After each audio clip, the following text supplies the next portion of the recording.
Ladies and gentlemen, this is TVP World. You're watching another edition of Break the Fake, where we debunk fake news and combat false narratives. I'm your host, Benjamin Lee, and let's get rolling. Now, here we go again. Putin's latest feat in the world of nuclear brinksmanship is like watching a man rewrite the rules of a board game while it's still being played. In his latest grand announcement, Russia's nuclear doctrine is getting a makeover, and it's all about making sure that any attack, even from a non-nuclear state, can be spun as justification for launching nukes, as long as the supposed quote-unquote aggressor is supported by a nuclear power. Yes, because what we need right now, given the international circumstances, is more ambiguity around the conditions for nuclear warfare, right? Так, в проекте основ расширена категория государств и военных союзов, в отношении которых проводятся ядерные сдерживания. Дополнен перечень военных угроз, для нейтрализации которых выполняются мероприятия ядерного сдерживания. На что еще особо хотел бы обратить ваше внимание.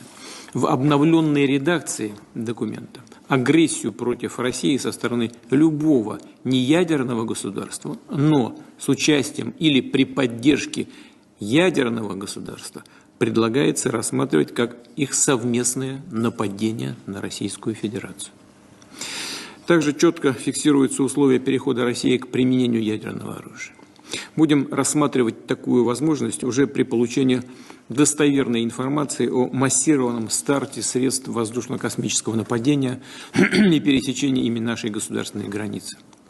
Имея в виду самолеты стратегической или тактической авиации, крылатые ракеты, беспилотники, гиперзвуковые и другие летательные аппараты. Оставляем за собой право применить ядерное оружие в случае агрессии против России и Белоруссии, как участника союзного государства. С белорусской стороной, с президентом Беларуси все эти вопросы согласованы. В том числе, если противник, используя обычное оружие, создает критическую угрозу нашему суверенитету. В завершение отмечу, что все уточнения являются глубоко выверенными и соразмерными современным военным угрозам и рискам в отношении Российской Федерации. So let's break this down. Essentially, Russia could now consider any conflict involving NATO members or even just a state getting support from a nuclear armed ally as a potential trigger for pressing that big shiny red button. This is the kind of strategic revision that doesn't so much as keep peace as dangle a threat of complete annihilation over everyone's heads. Oh, and let's not forget the cherry on top. If Belarus is attacked, apparently Russia's nukes will be ready to roll. Because of course nothing says stable and peaceful Europe like Putin vowing to incinerate anyone who so much as glances sideways at Lukashenko. In summary, more paranoia, more saber rattling, and a doctrine that now reads like an open invitation to chaos rather than deterrence. Because who needs diplomacy when you can just rewrite the rules of nuclear Armageddon on the fly? And now for a twist worthy of the most dramatic soap opera, Vladimir Solovyov, Russia's king of chest-thumping propaganda, the guy who's been screaming from the rooftops that Russia is at war with NATO, now calmly admits on live television that, surprise, surprise, the Russian army can't actually keep up with NATO in a conventional fight. Who saw that coming? Oh, wait, literally everybody who's been paying attention. Насколько возможно противостояние блоку НАТО? Противостояние блоку НАТО с конвенциональным оружием, ввиду такого превосходства его в обычных средствах ведения вооруженной борьбы, но с нашей стороны любой ход ведения боевых действий будет крайне невыгодным нас ввиду превосходства практически по всем позициям несколько раз. И поэтому, как мне представляется, любое противостояние с блоком НАТО возможно только с применением ядерного оружия. Но другого варианта просто нет. Потому что есть такое понятие, оно называется основной закон войны. Основной закон войны, он о чем гласит? Что ход и исход вооруженной борьбы определяется совокупными военно-экономическими потенциалами сторон. Но если военная организация НАТО превосходит нас на порядок по некоторым показателям, а то и на 2, и на то 3, то вступать в такое вооруженное противостояние только с конвенциональными средствами поражения, ну, для нас совершенно бесперспективно. All right, so just imagine the scene across Russia. Millions of viewers expecting the usual bravado about the mighty Russian military instead get served with the truth like an overcooked brush. Hey comrades, turns out that we're not as invincible as we've been telling you for years. Oops. Now, the same guy who insisted that Russia was crushing NATO on Ukrainian soil now nonchalantly admits that without their trusty nuclear arsenal, they wouldn't stand a chance. It's like watching someone throw in the towel mid-fight and then say, "What? Don't worry, we've got nukes." And what's even more hilarious is that this aired on Russia 1, the go-to channel for state propaganda. It's as if North Korea's Kim Jong-un suddenly announced on national TV that his missiles are just glorified fireworks. And while this might be shocking for your average Russian citizen tuning in for the rest of the world, well, we're just sitting here thinking, yes, welcome to reality, Russia. But wait, there's more where that's coming from. Solovyov is usually the man who could spin Putin's blunders into gold. But in one of his recent shows, he suggested on live television, no less, that it might be time for the supreme leader to step down. Yep, you heard that right.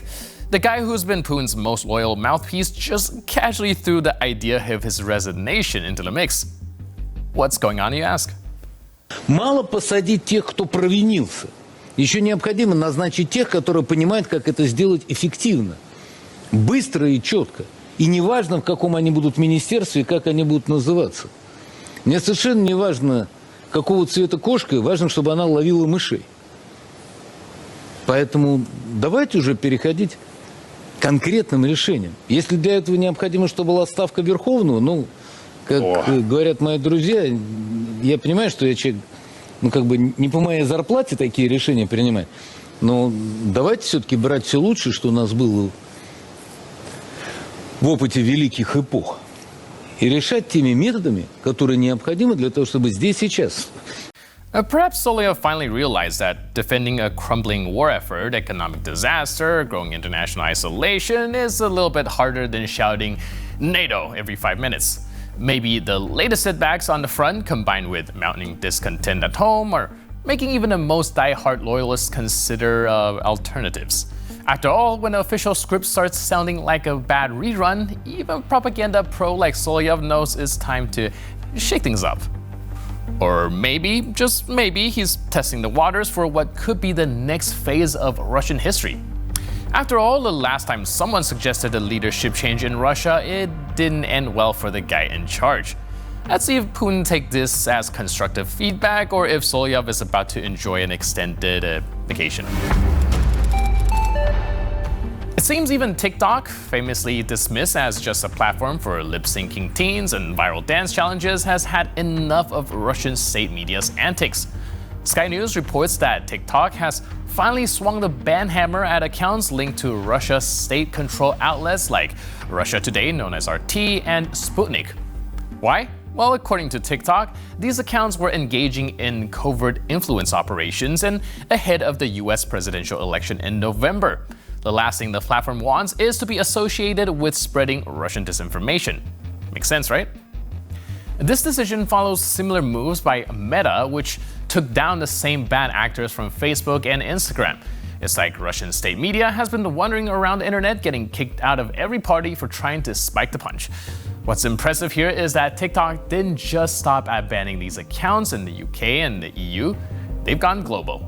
TikTok may have taken its sweet time, but they finally caught on to the fact that when it comes to Russian propaganda, it's not about cute dances or memes, it's about influence, and not the fun kind. So, no more RT or Sputnik feeding its hidden agenda through viral videos and comment sections.